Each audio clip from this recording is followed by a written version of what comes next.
Amerika Serikat dan Iran menghadapi kebuntuan dalam negosiasi perdamaian yang dilakukan di Islamabad, Pakistan. AS mengklaim kesepakatan tidak tercapai lantaran Iran menolak syarat soal program nuklir. Sementara itu, saudara, Iran menyebut AS menambahkan isu lain termasuk soal Selat Hormuz.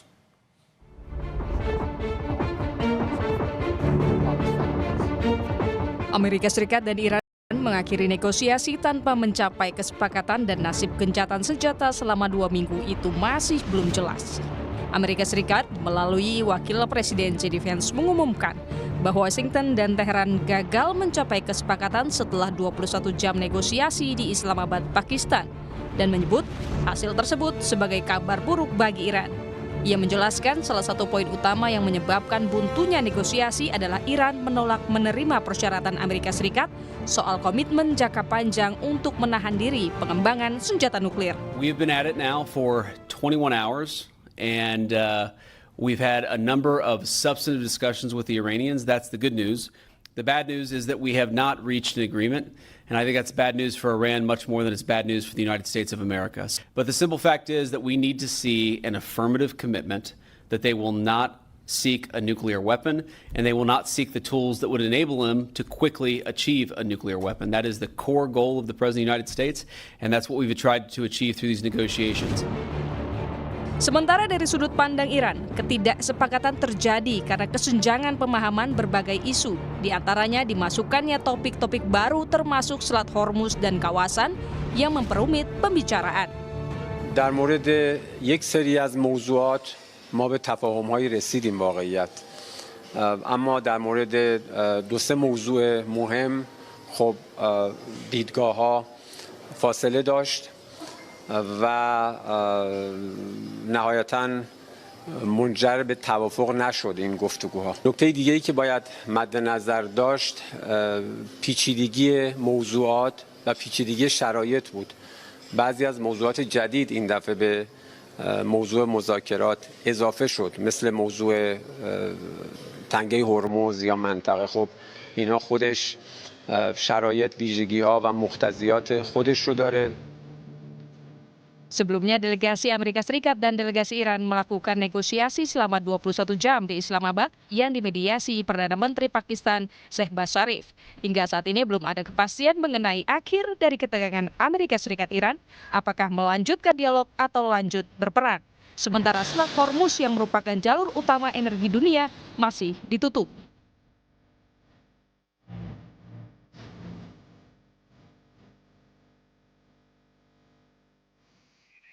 Saudara, menakar dampak negosiasi yang belum mencapai kesepakatan antara Iran dan juga Amerika Serikat, pertanyaannya, akankah jalur diplomasi ini akan terus berlanjut atau akan lanjut peperangan?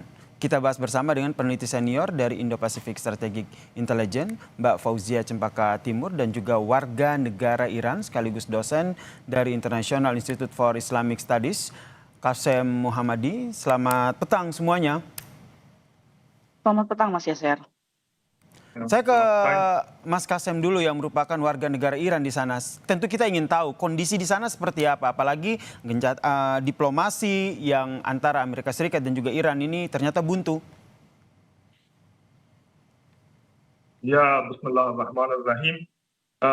Situasi sekarang di Iran tenang saja dan beberapa hari sudah selesai serangan yang ada. Biasanya setiap hari ada serangan.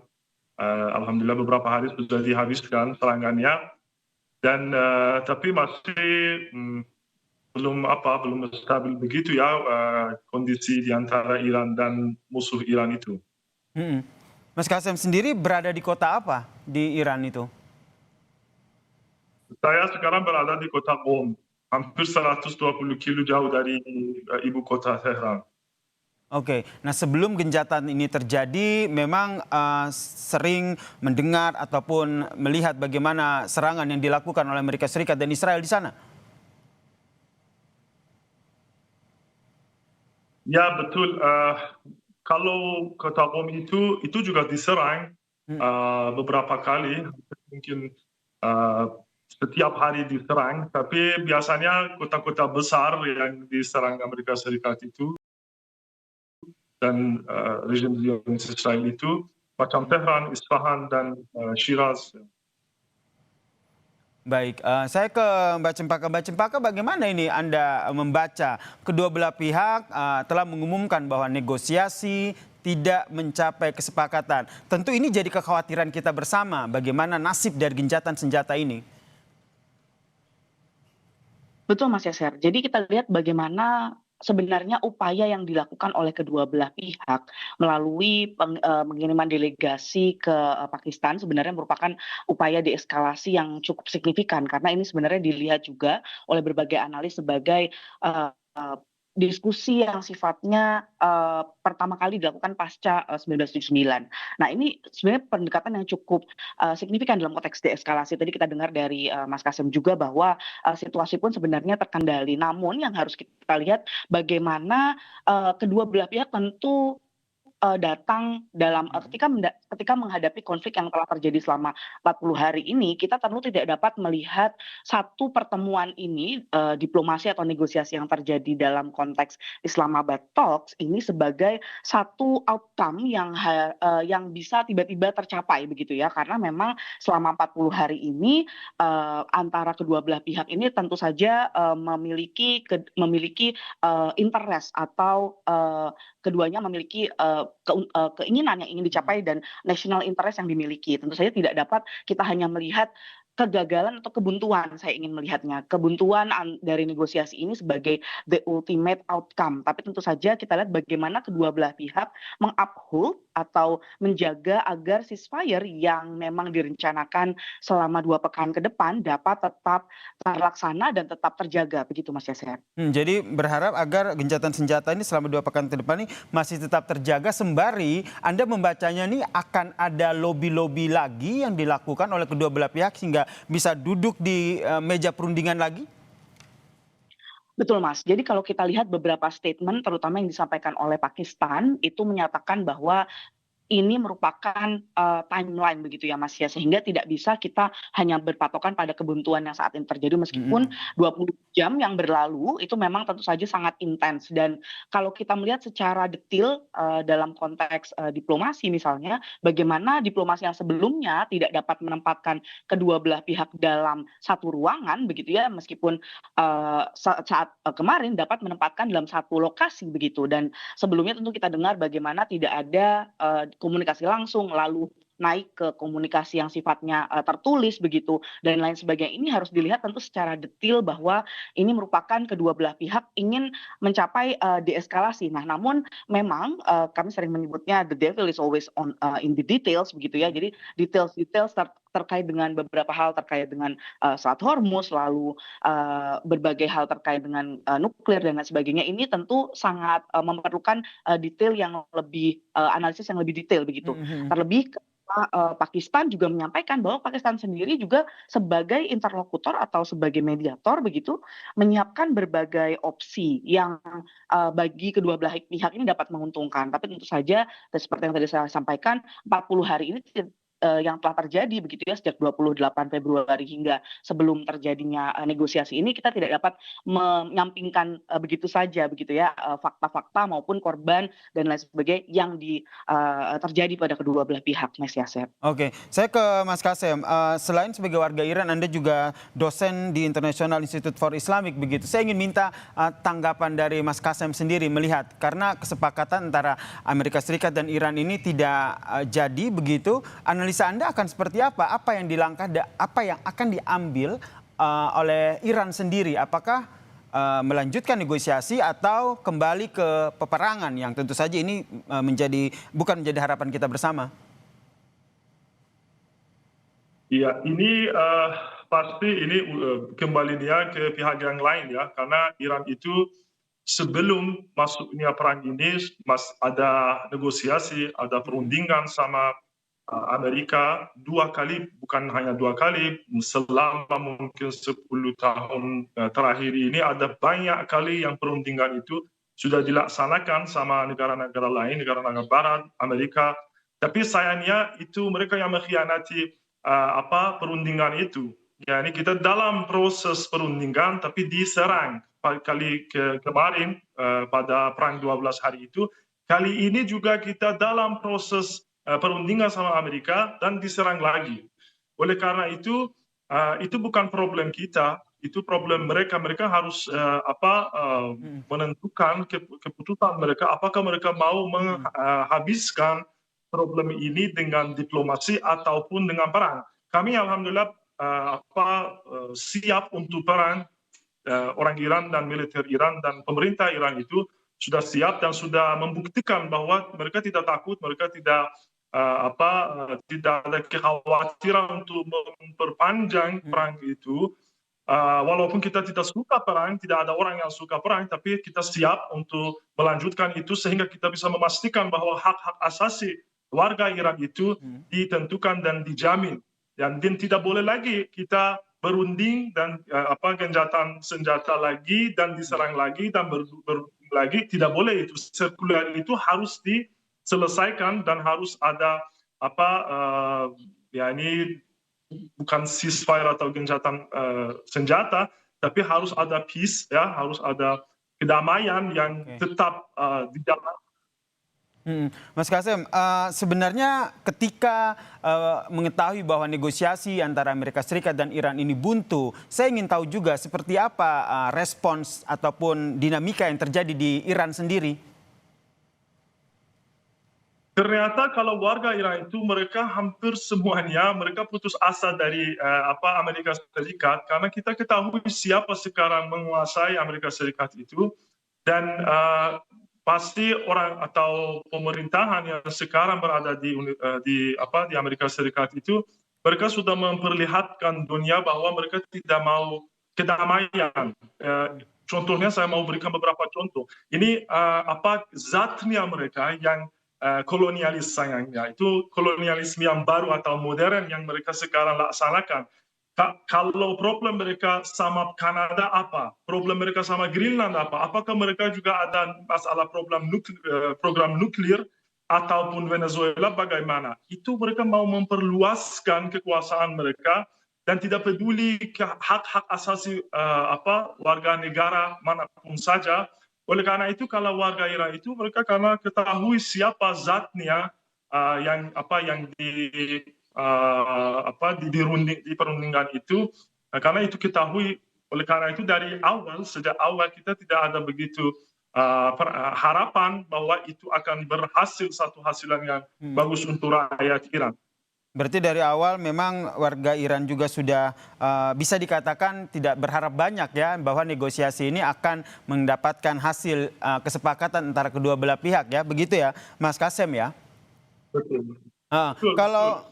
Kalau Mbak Fauzia sendiri melihatnya bagaimana ini nantinya? Karena tadi dari sisi Iran, kalau saya ingin Mbak Fauzia membaca dari sisi Amerika Serikat sendiri, sebenarnya apa yang akhirnya menjadikan Amerika Serikat ini tidak bisa mengambil kesepakatan dalam negosiasi ini bersama dengan Iran?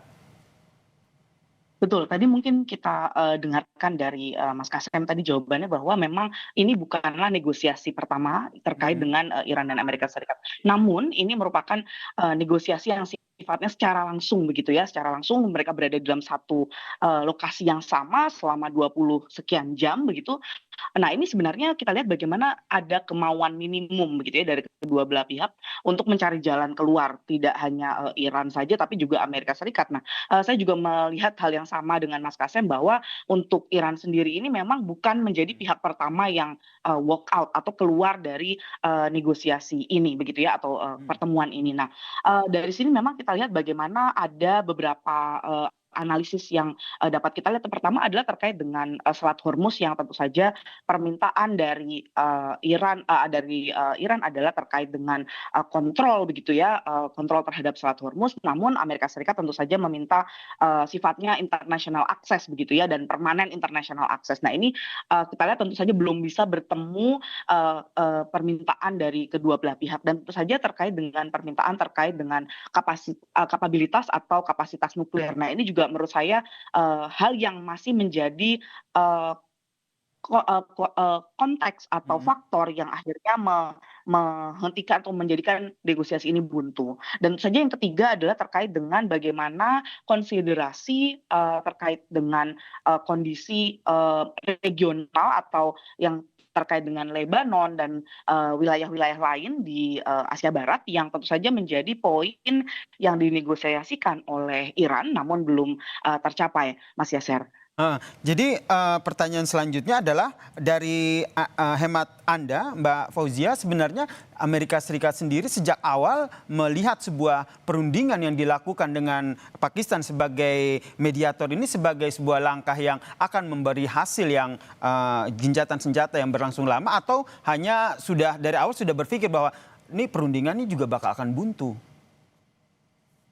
Tentu kalau kita lihat kedua belah pihak sejak awal terjadinya kesepakatan untuk melaksanakan Islamabad Talks ini begitu ya, sejak akhir Maret itu sudah ada diskusi bahwa akan dilakukan negosiasi di Islamabad, namun Trump juga menolak dan tidak menyetujui awalnya, dan ini menunjukkan bagaimana sebenarnya kedua belah pihak Iran dan Amerika Serikat ini memang datang dengan kondisi yang belum saling percaya begitu ya. Tadi kita dengar juga statement dari Mas Kasem begitu ya, dan ini ada klaim kemenangan militer dari kedua pihak juga. Nah, ini indikator kedua yang tentu kita bisa lihat. Dan yang ketiga, ada tuntutan tadi yang saya sampaikan di pertanyaan sebelumnya yang sebenarnya belum kompatibel, belum bertemu di tengah begitu. Nah, sebenarnya apa yang kita dapat lihat dari format Pakistan yang disediakan Pakistan ini tentu tidak dapat menjadi hasil akhir gitu ya, tidak dapat kita lihat sebagai hasil akhir.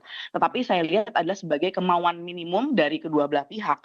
Nah, tentu saja seperti yang saya sampaikan juga bahwa Pakistan akan menyediakan berbagai format begitu ya yang berbeda, tentu saja mungkin saja waktunya berbeda, dan juga kemungkinan pola-pola negosiasi dan diplomasi yang berbeda. Kita harus ingat bagaimana Pakistan itu juga menjadi aktor yang berhasil menjadi mediator dalam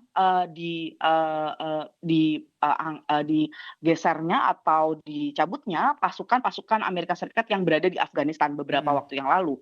Gitu ya. Nah, ini menjadi sebenarnya bagaimana pola backdoor diplomasi yang dilakukan oleh Pakistan ini memiliki histori kesuksesan begitu, Mas. Tapi kita lihat kembali bahwa diplomasi itu bukan sesuatu yang instan, tidak dapat kita lihat hanya dalam satu pertemuan saja, tapi satu indikator yang bisa kita pegang adalah bagaimana kedua belah pihak bisa menjaga kondisi ceasefire atau gencatan senjata ini. Setidaknya ini bisa menjadi langkah yang baik begitu ya untuk dunia begitu, bahwa Amerika Serikat dan juga Iran sudah mau duduk bareng begitu untuk negosiasi dengan mediator Pakistan begitu. Saya ke Mas Kasem. Mas Kasem, sebenarnya sudah ada informasi terbaru tidak, pernyataan resmi dari pemerintah Iran sendiri terkait dengan merespons negosiasi yang buntu ini? Tapi jangan dijawab dulu, Mas Kasem. Kita akan lanjutkan diskusi kita ini. Tetaplah bersama kami di Kompas Petang.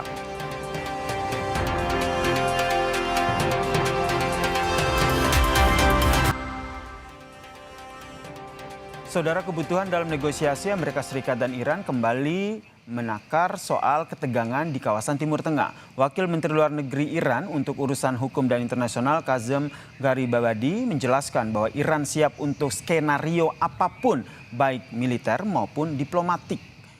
Siap menghadapi beragam skenario termasuk jika tidak tercapai kesepakatan dalam negosiasi. Wakil Menteri Luar Negeri Iran dalam urusan hukum dan internasional mengklaim Iran memiliki posisi yang lebih unggul dalam negosiasi dengan Amerika Serikat saat mediasi yang dilakukan di Pakistan.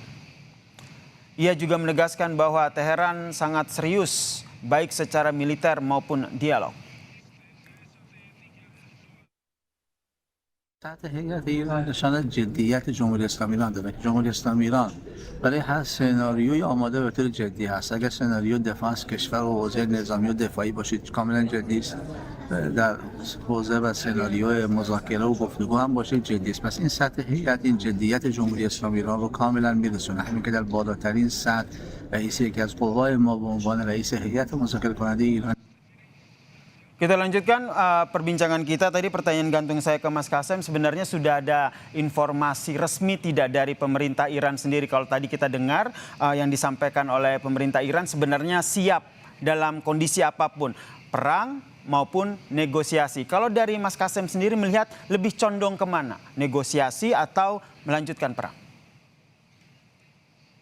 Ya, kalau menurut saya Iran siap untuk kedua-duanya, dan pasti kita mengutamakan negosiasi, pasti kita tidak mau melanjutkan perang yang membuat semua dunia ini ya sekarang ini mereka terpengaruh perang ini. Kita khawatir untuk warga kita sendiri, juga khawatir untuk warga negara-negara yang lain yang ada problem di mana karena tutupnya Selat Hormuz itu.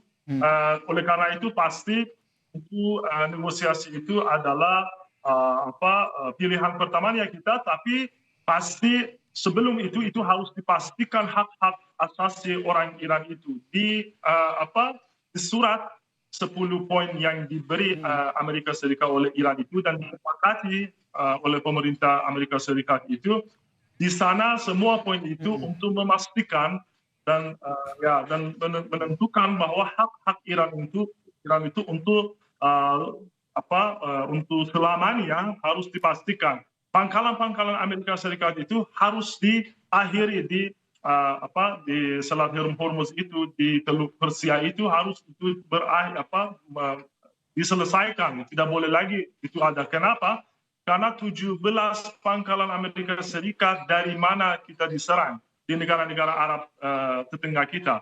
Itu tidak boleh berlanjut lagi karena mungkin beberapa bulan ke depan macam yang terjadi kali ini ya, kalau hampir 8 bulan kemarin itu ada perang, ada gencatan senjata dan mereka serang lagi dari sama pangkalan. Tidak boleh itu berlanjut lagi. Itu harus diselesaikan. Juga masalah hak asasi Iran itu macam hak energi nuklir, bukan masalah senjata nuklir. Kita sudah buktikan selama tahunan, mungkin 20 tahun sudah lama masalah nuklir programnya Iran itu. Sudah kita buktikan kalau kita mau senjata nuklir itu, pasti kita sudah ada mungkin beberapa bulan kita bisa menghasilkan itu. Tapi itu 20 tahun kita tidak hasilkan senjata nuklir itu. Itu harus dipastikan bahwa hak-hak asasi Iran itu, macam hak energi nuklir ataupun energi yang lainnya, itu harus semuanya dipastikan ya. Kalau itu dipastikan, boleh kita negosiasi dan bisa kita sampai ke kedamaian. Karena kalau salah satu alasan dari Amerika Serikat adalah meminta komitmen jangka panjang untuk menahan terkait dengan program nuklir dari Iran sendiri. Mas Kasem, menurut Anda ini benar adanya atau seperti apa? Ya, kalau masalah nuklir itu, sebagaimana yang saya tadi katakan, saya kira tidak ada keraguan karena dari semua pihak, dari semua pihaknya, teknisnya UAE itu sudah beberapa kali ada banyak statement dari sana bahwa nuklir Iran itu tidak keluar dari jalan perdamaiannya itu. Sudah banyak kali diumumkan. Tapi masalah nuklir itu bukan hanya masalah senjata, ada macam-macam guna untuk nuklir. Satunya yang kita sekarang pakai di Iran itu adalah masalah medicine. Ada beberapa medicine di mana kita memerlukan masalah energi nuklir itu. Satu yang lainnya adalah masalah listrik. Sekarang di provinsi Bushehr yang diserang beberapa kali itu ada nuklir plant untuk mengangkat listrik ya, membangkitkan listrik. Oleh karena itu tidak boleh kamu sebagai seorang preman bilang kepada salah seorang kamu mempunyai hak ini dan tidak mempunyai hak itu. Tidak boleh itu. Itu kalau mereka biasakan untuk mereka sendiri untuk mendikte kebijaksanaan mereka, dan biasanya diterima negara-negara yang lain karena lemah. Tapi Iran bukan macam itu. Iran karena alhamdulillah kuat tidak menerima itu, dan kita pasti itu tidak akan berhenti di sana. Yani masalah nuklir itu kenapa kita tegak, kenapa kita menahan, karena kita tahu bahwa itu baris pertama. Kalau itu dihabiskan, kalau itu dilewati, mereka akan maju lagi. Setelah itu adalah masalah rudal Iran, adalah masalah yang lainnya. Oleh karena itu tidak ada keraguan di pemerintah atau militer atau rakyat Iran bahwa kita harus memastikan haknya rakyat Iran. Baik, kalau dari Mbak Cempaka sendiri melihatnya seperti apa? Kalau secara awam ini kita melihatnya kan nampaknya ini antara Amerika Serikat dan Iran ini kayaknya nggak akan ketemu begitu titik temu dalam negosiasinya. Pertanyaannya adalah apa yang menjadi kepentingan dari kedua negara sehingga negosiasi ini bisa mendapatkan hasil? Tentu saja memang tadi kita dengar, ada perbedaan, pengajuan begitu ya, proposal dalam konteks negosiasi ini dari kedua belah pihak. Terlebih kalau kita lihat bagaimana, sejak awal Amerika Serikat menekan melalui 15 proposal yang selanjutnya di-counter menjadi 5 proposal oleh, Iran begitu sebelum terjadi negosiasi dan sekarang, Iran masuk menjadi 10, 10 poin counter itu ya? proposal begitu ya. 10 poin, betul. Nah, sebenarnya ada tadi 3 saya sampaikan bahwa memang ada 3 poin yang sebenarnya cukup krusial dan, menjadi garis minimum dari kedua negara terutama, tadi yang disampaikan bahwa Iran begitu ya punya garis minimum yang, sampai saat ini belum bisa diterima. Nah, yang harus kita waspadai sebenarnya Mas Yasser adalah bagaimana, negosiasi yang dilakukan melalui Islamabad Talk ini itu berakhir tanpa deal dan tidak ada statement dari kedua belah pihak, akan adanya extension terkait dengan, gencatan senjata. Itu yang, pertama. Padahal sebenarnya kalau kita lihat gencatan senjata ini akan, berakhir sekitar tanggal 22 April. Nah, ini perlu menjadi, waspadaan bagi, kita terutama terkait dengan konteks, sebagai, warga global begitu ya yang tidak terlibat di dalam, negosiasi ini maupun dalam konteks peperangannya. Nah, yang kedua tentu saja adalah statement-statement pasca, buntunya negosiasi ini begitu bahwa, Trump misalnya sudah menyatakan sinyal untuk melakukan, blokade, laut begitu. Nah, ini juga menunjukkan sebenarnya ancaman-ancaman yang, dan bagaimana kita lihat terdapat sekitar, 70 pesawat angkut yang membawa, keperluan militer begitu ya ke beberapa military base, Amerika Serikat di wilayah Asia Barat dan juga, Timur Tengah maupun negara Teluk ini yang juga sebenarnya kita lihat bahwa bagaimana gencatan senjata ini memang sangat rapuh, Mas Yasser. Jadi memang sangat rapuh dan tentu saja ketika misalnya terjadi, eskalasi kembali begitu ya, terlebih ketika misalnya mempertahankan, Iran menyatakan secara eksplisit terkait dengan, untuk mempertahankan, Selat Hormuz begitu. Nah, tentu saja ini kita lihat bagaimana dari poin-poin minimal yang diinginkan oleh kedua belah negara dan Iya tidak betul, tercapai. karena kalau kita lihat dari Iran sendiri menyatakan bahwa dalam perundingan itu ternyata Amerika Serikat sendiri menambahkan syarat soal Selat Hormuz begitu. Ini yang ingin saya tanyakan ke Mas Kasem sendiri. Kalau tadi berbicara soal nuklir, sekarang kita ke Selat Hormuz. Dari Iran sendiri bagaimana memposisikan nilai tawar dari Selat Hormuz ini dalam perundingan dengan Amerika Serikat?